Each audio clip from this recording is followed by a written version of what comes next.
thank you so much for a few minutes. I know you're probably crazy busy, especially today of all days. One of the things that I found really interesting about your bio was a fourth grade talent show. Yeah, so I was in the fourth grade and there was a talent show at school and I signed up to sing and play the guitar. I told my mom, "Hey mom, I signed up for the talent show at school." And she was like, "Chase, what's your talent?"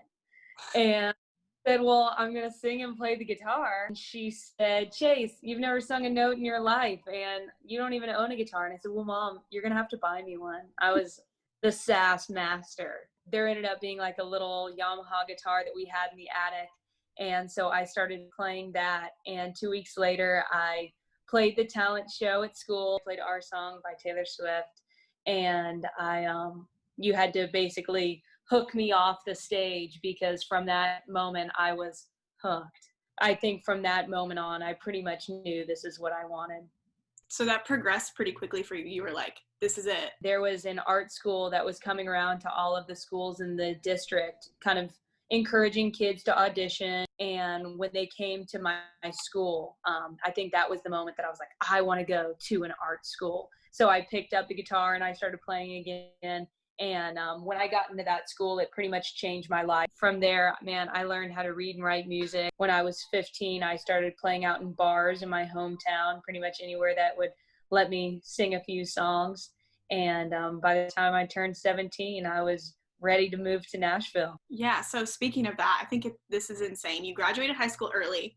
You had a 5.0 GPA and a perfect ACT score. I wanted to be a neurologist. That was my first dream.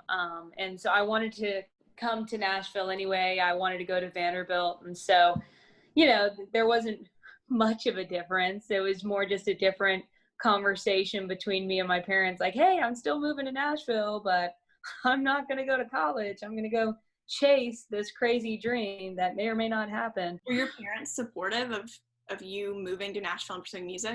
My parents have always been supportive of pretty much everything I've ever done. My mom's always been this person, like as soon as we told her we wanted to do something, she was there making sure that we were doing it. And if we were going to do it, we had to do it right. We had to commit to it. We had to work our butts off for it. So I think she definitely wanted to see me go to college because that's the parent in her. But at the same time, I think she always knew that I really wanted to pursue this.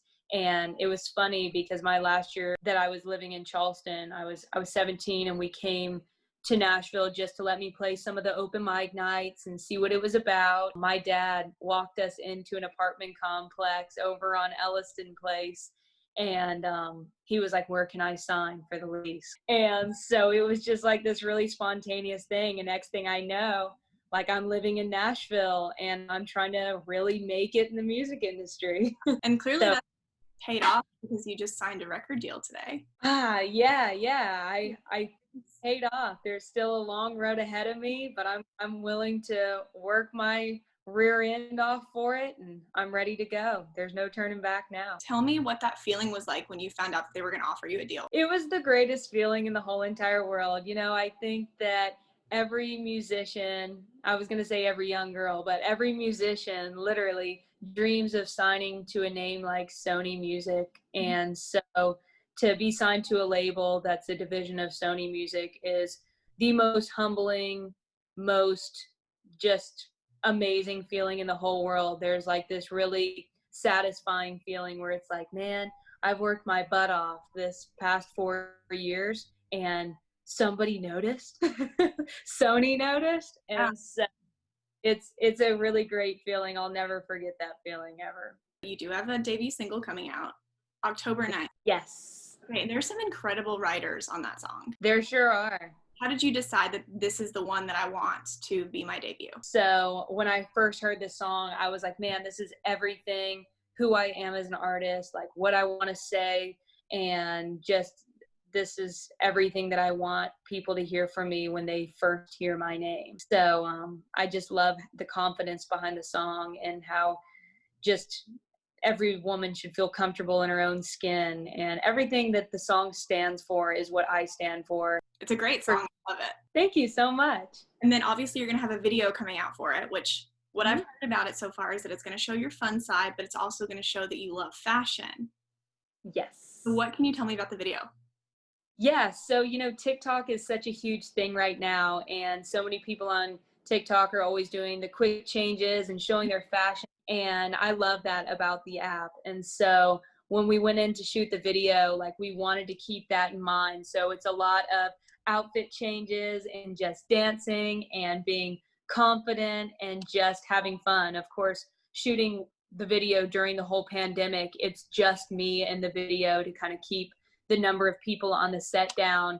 And so it showcases denim and fashion and just funness, that's not a word, and just, having a good time and feeling good in Levi denim.